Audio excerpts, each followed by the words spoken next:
নমস্কার বন্ধুরা, আমি দীপান্বিতা। আমার এই দীপান্বিতাস কিচেনে সবাইকে সুস্বাগতম।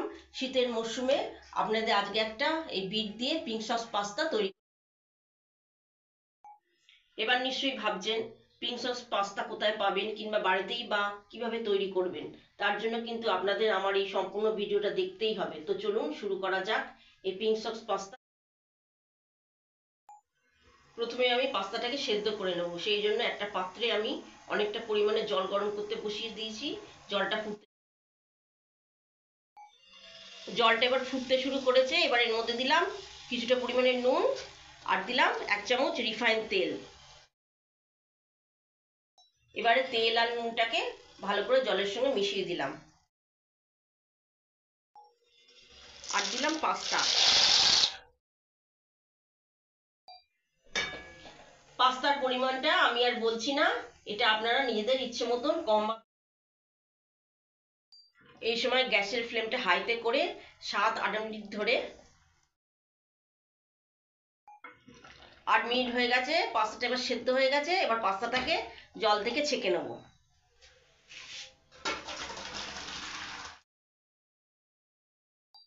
এই পাস্তার মধ্যে একটু ঠান্ডা জল দিয়ে দিলাম। এই ঠান্ডা জল দিলে কি হবে, পাস্তাটা গায়ে গায়ে লেগে যাবে না। আর পাস্তা 1 কাপ পাস্তার জল আমি রেখে দিলাম। এবারে আপনাদের আমি পিঙ্ক সস পাস্তাটা তৈরি করে দেখাচ্ছি। প্রথমে যে বিটটা দেখিয়েছিলাম, এই বিটটা আমি সেদ্ধ করে নিয়েছি আর বিটের খোসা ছাড়িয়ে টুকরো করে আমি নিয়েছি। এবার বিটটাকে মিক্সির মধ্যে দিয়ে দিয়েছি। এর মধ্যে অল্প জল দিয়ে পেস্ট করে নেব।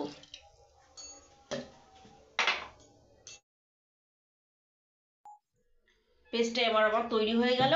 এবার একটা বাটির মধ্যে ঢেলে নিলাম।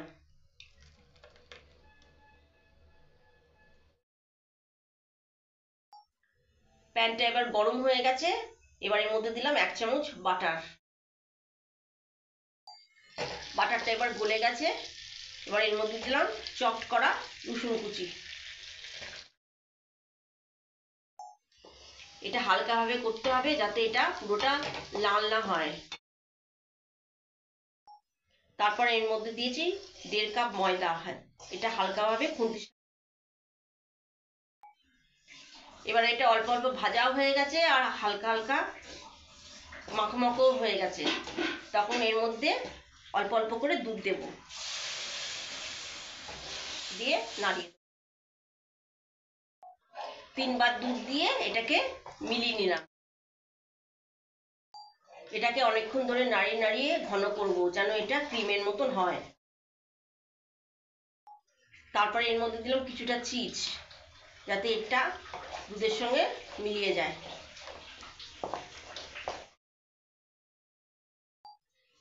চিজটা এবার গলে গেছে। এবার এর মধ্যে 3 চামচ বিটের পেস্টটা দিলাম।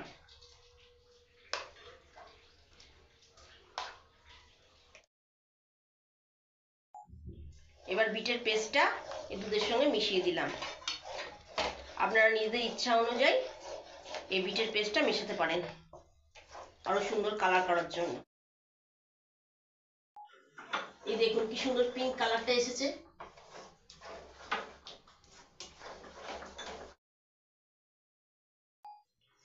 তবে এই বিটটা বেশিক্ষণ কুক করার দরকার নেই। আমি এর মধ্যে 1 চামচ অরিগানো দিলাম। তারপর এর সঙ্গে মিশিয়ে দিলাম। এবারে ঠিক মতন তৈরি হয়ে গেছে। এবার এর মধ্যে পাস্তাগুলি দিয়ে দিলাম, সেদ্ধ করা পাস্তা। এবারে খুব হালকাভাবে এর সঙ্গে মিশিয়ে দিলাম যাতে পাস্তার সসটা এর মধ্যে লেগে থাকে। আমি 1 কাপ পাস্তার জল তুলে রেখেছিলাম, এখান থেকে 3 চামচ পাস্তার জল দিলাম।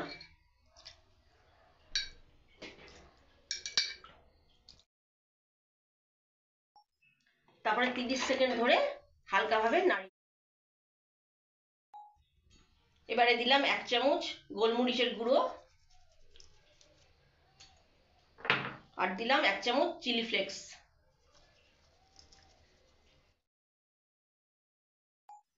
এবার আমার পিঙ্ক সস পাস্তা রেডি। এগুলোকে আমি হালকাভাবে মিশিয়ে নিলাম।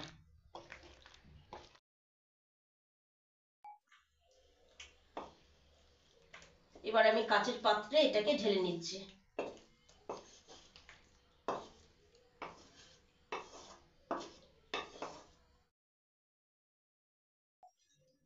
এবার এর উপরে একটু বেসিল পাতা দিয়ে গার্নিশিং করে দিলাম, শুকনো বেসিল পাতা। এটা না দিলেও হয়, এটা হচ্ছে অপশনাল। এই পিঙ্ক সস পাস্তা তৈরির জন্য এই বিটের পেস্টটা হচ্ছে মেন, তবেই এই পিঙ্ক সস পাস্তার কালারটা। এবার এটাকে গরম গরম পরিবেশন করুন। এটা খেতে দারুণ ডিলিশিয়াস হয়। এটা আপনারা অবশ্যই বাড়িতে ট্রাই করবেন। ট্রাই করে কমেন্টের মাধ্যমে জানাবেন আপনাদের কেমন লেগেছে। আমার এই ভিডিওটি ভালো লাগলে একটা লাইক দেবেন, আত্মীয় স্বজন ও বন্ধু বান্ধবদের কাছে শেয়ার করবেন, আর আমার চ্যানেলটিকে সাবস্ক্রাইব করে দেবেন। এতক্ষণ সঙ্গে থাকার জন্য সবাইকে অসংখ্য ধন্যবাদ। সবাই